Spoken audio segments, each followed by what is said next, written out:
watching some sensational activities in the Olympics this past couple weeks. It was on all the time. We had a great time here in the Sports Line watching it. We decided to follow some more soccer and follow that with head coach Clint Browne from Christian Brothers University. How you doing, sir? I'm doing fantastic. Thanks very much. I have to say that the Olympics, I was very impressed with the soccer coverage. They did an incredible job of really following that sport. They really brought out some of the best aspects and the best games. I was impressed.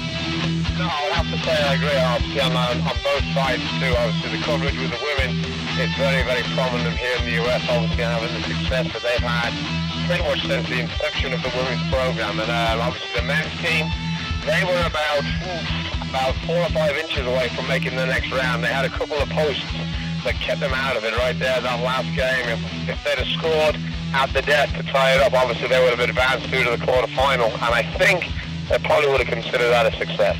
Yeah, I mean, you know, what's the chance of you hitting the pole? It's like when you're playing baseball. You actually hit something you weren't supposed to. You could never do that in 100 years, and they were just nailing the heck out of those borders.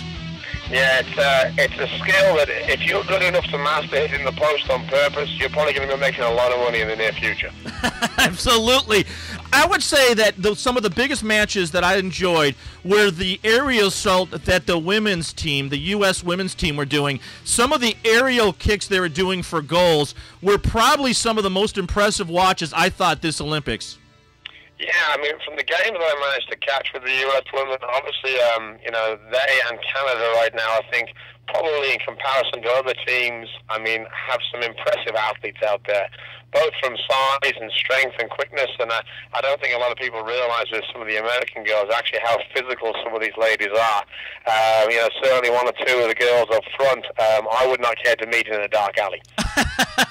Yeah, because they can actually move fast. I mean, you know, the progression of soccer in this country in some cases have gone slow. I think right now with the new professional women's soccer league coming about, and they've got the proper funding finally, I think it's going to give a good shot in the arm to soccer. The men's soccer program is growing. There are more and more people following it. There's more and more discussions. And as you know, any press is good press as long as you have a good spin man. And right now, soccer looks like they have that spin man finally. Well, it would certainly...